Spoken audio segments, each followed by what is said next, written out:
something else. But at the time, I didn't really have a lot of options because I was in the newspaper industry. Everybody knows newspaper industry is doing what? Nothing. But you would be surprised how much money there was to be made at the time when people were getting coupons before like digital became a thing. Everybody was getting newspaper subscriptions. So made really great money. Of course, when you make a lot of money, you do what? You amass a lifestyle. Right? And a lot of times we pray for things. You probably have prayed for financial solutions. You probably have prayed for a mentor. You probably have prayed for a way out of the situation. But when those situations come to you, what do? You talk yourself out of it because it's not packaged the way you think it should be packaged. That was me in the insurance industry with PHP 9 years ago.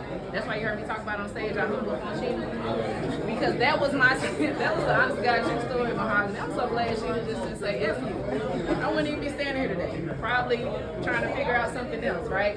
But a lot of times we pray for things and man, God has overabundantly blessed. Like he puts things in your lives, he introduces you to people. He connects you to an environment for you to grow and get better. So now it's up to you. Like you've been introduced. Like what are you gonna do to grow and get better? Because this could be that thing that you've been praying about, right? This could be that thing that you've been praying about. But what are you doing? Like, are you taking advantage of it? Because it's not on Jared and Mahogany. It's on you. They can only do so much. They can only do so much. And motivation, everybody, like you come here, people probably come in here for motivation. Like, I need to get some motivation. Motivation doesn't come, it's not external, it's internal. You can only be inspired. No one can give you motivation. So don't go anywhere looking for motivation. Because that can go at any time. You need to be inspired to get out and go out here and change your life. And this is an opportunity, you've seen it. Parts, I remember all of us, we were just trying to make it. I remember when Sheena was like, y'all need to hit VP. This is what Hart came over to MSF. Hart came out, I think, in 2021, something like that. But before that, she's like, y'all need to hit VP. Well, I was on hit VP. We got 15 licensed agents. You need 180. Like, she always spoke that into us. Like, you just have to keep speaking those things. And eventually, we look up everybody popping up. I think Swallows popped out first. Then it was Matthews. Then it was Vicky Anders. Then it was myself. And then Barry. And then Hart came in. He just changed the game. He just removed everybody's excuses. He just removed it. He just came in and took off. And everybody's like, okay, we got to do something. That's when like the President's Council came. Then you got like everything just started growing, but we all were at a phase where it's like, we just kept our heads down. Don't look up. Don't look at everything. At times we will stick our head up like, damn, I only got 60 licenses. I need 120 more. Keep your head down. Just keep working. This business is funny. It's like one of those things where nothing is going right until everything goes right. Does that make sense? It could be like, it's like Tetris. Like all the pieces could just be falling. Nothing is falling into place and then boom, everything happens for you. But you will never get there if you don't keep your head down. Just keep your head down and keep doing. People ask questions like she was just asking me a question like, okay, if you're checking all the boxes, something is wrong in there. Either you're not doing it consistently or you're not doing enough of it. That's pretty much what it comes down to. And we have to stop missing the first step in the system. What's the first step? No, that's it. If you were to go up some stairs, you're gonna skip the first 5? No, you're gonna start with the first step. So we know in this business, the first step is prospecting. Why do we shy away from it? Why do we shy away from it? Why are we not bringing a new, I know there's people here that don't bring a new top 25 every Monday to Phone Zone. There's probably some of you that don't even show up to Phone Zone. If you're already setting yourself back, don't expect success in this business if you're not doing these things. Start with the first step. Be more consistent. Change your daily habits. There's like literally nothing no one can say. You know what to do. That's why I got on stage yesterday. How do you build a relationship? Why is this my topic? How do you build relationships? Not why is this my topic, but it's just like, so we know what we're supposed to do. Everybody was answering the question. So cool, I don't need to train you on how to build relationships. You know how you want to be treated. But the problem is we don't do it. You know the system. You have the blueprint. You have the playbook. That book made Patrick David $300 million. What makes him any different than you? Patrick said, I'm doing this for 20 years. I'm done. I'm selling. He did it for 20 years. He sold $300 million. That book is thick. Hundreds on pages, and it made him over $300 million. Yet, we don't even go and read it. We don't even follow the steps in it. When we see a proof of concept. So it's not that you're not given the tools. It's not that you don't know what to do. You're just not doing it. So let's just start there. Everybody just start doing it. And then just see how it works out. Yes, people are going to quit. Yes, people are going to show up. People are going to quit on you at every level. You think you got quits? I just lost a $250,000 earner. People are going to quit at every level. I'm on the President's Council. lost MDs. Y'all lost a couple of training associates. You wouldn't even get an override from it. And you sad about it. You lose somebody that coded up and they disappeared on you. They hadn't even done anything yet. Imagine losing someone you override $4,000 or $5,000 a month. You get what I'm saying? Yeah. Jared, I had an NCL from Jared. Her name was Autumn Moore. She was $4,000 away. Autumn was like $8,000 away from her ring. She was like 23 at the time. Got married to a real estate dude. He talked her out of the business. Talked her out of the business. Built her up. She came in as a trainee. I met her at a big event. Went back to Memphis, ran. She hit SMD at 23. Wow. Yeah. Jared and I were sleeping. Yeah, you weren't an MD then. I wasn't an MD then. I just thought about that. See? Slipping. It was a strong lesson. Richard Welch. Very strong lesson. He NCL'd her, but when she hit MD, she passed him up. Because Adam and I, we came back running, and that's still my girl to this day. She reached out to me. I'll talk to her when I get back. She got 2 kids now, different.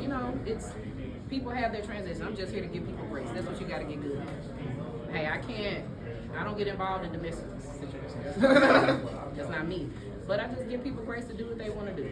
Hey, I'm here. You got to get good at that. People are going to come and go. Everyone has a time clock on it. And once you figure that out, you're going to run this business with no stress. Like, I know you have a time clock. Go be free. That was my time right there. That was my time. But she led to another leg. They end up in their watch rings. They were on pace to hit 200,000 in Ohio. So everything has its, you never know what that one person may lead to. Just have more grace in this business, be more consistent, more patience, more grace, especially with newer people. And that's how you're going to not stress yourself out. Like, this business should be fun. It should be lighthearted if you make it. You can't force anybody. It's a free will business. Someone asked me, I guess these ladies on my team, I'm like the poster child for like single women in business, single mothers. I get it. He asked me, how do I get them to listen? Are you married? Do you get your wife to listen? You can't get anybody to listen to you. You just gotta go do and just change how you handle them.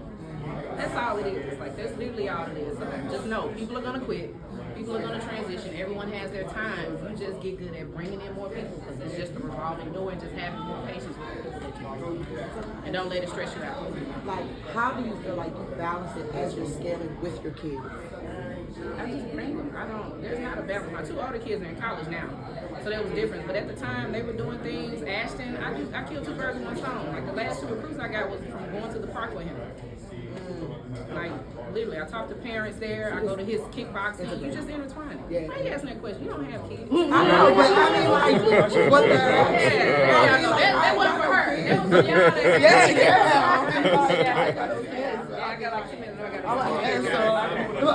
Most everybody part-time. How do you prevent from that becoming your crush and not do some of those things like come to phone or come to be a Swan Wynn has a book. It's called Building People, or We the People, Building People, something like that. I think I talked about this on MBB2B. Swan Wynn worked the full job. So some of you guys know Swan Wynn. He's one of the biggest builders in the insurance industry.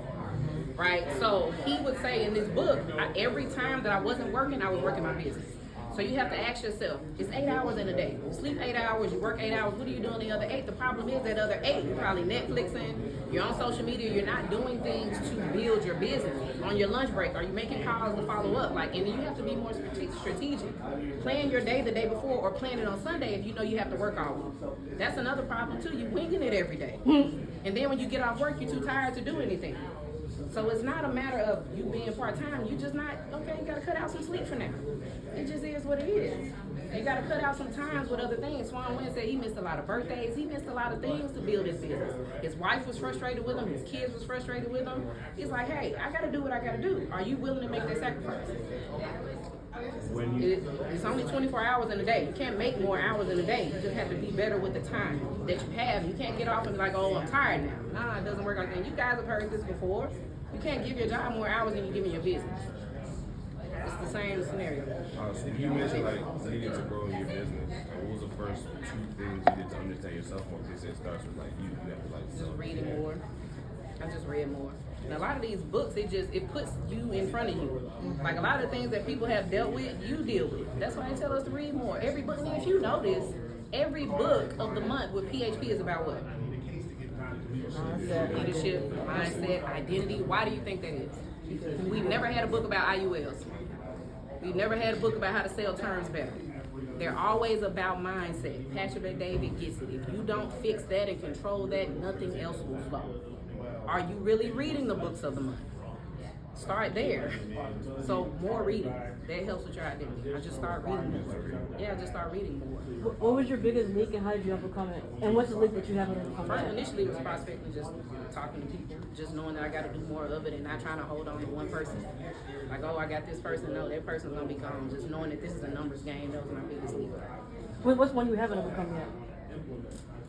Good question. I don't know.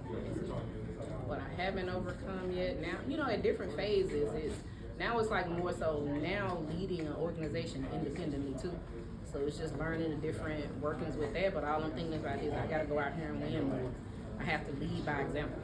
So just leading by example with me just being the face, you know, so that's it. Just knowing I just got to go win more, have more proofs of concept, build more leaders so I can like prove to myself that I can do this independently.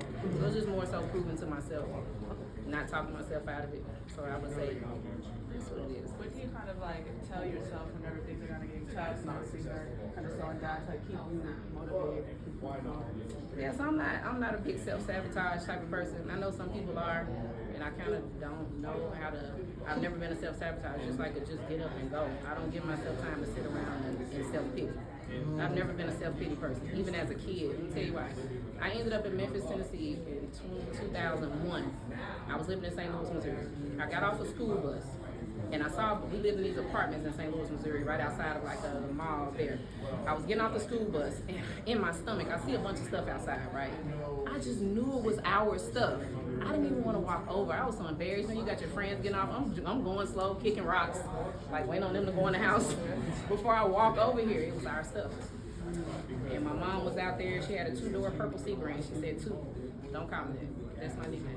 Everybody in my family still calls me Two to this day, and I'm 40. When my grandma died, my oldest aunt was like, "Two, what is your real name?" Jamie. Jamie, it's not Two. But anyway, my mom said, "Two, get whatever you can fit in this car, let's go." Whatever I could put in that car that was mine, everything else we left outside. 4 hours later, I was in Memphis, Tennessee, and I've been here ever since. You know what I never saw my mom do? Cry. She got here, she got to Memphis, she got a job at FedEx instantly. We stayed with her friend for like a month. We got an apartment, and that was that. Like I never saw her cry, have self-pity. It's like, what is the solution? Her solution at that time was pack up what we can take, this bed, all this stuff, we have to leave. Let's go. And that's what we did. So I just learned that, like as a kid, I don't have self-pity. I'm always, what's the solution? What's the solution? You gotta have the same thing. What is self-pity gonna do? But I gotta go over here, guys, and I gotta thank you. All right, thank you so much. Jay, you might gotta listen.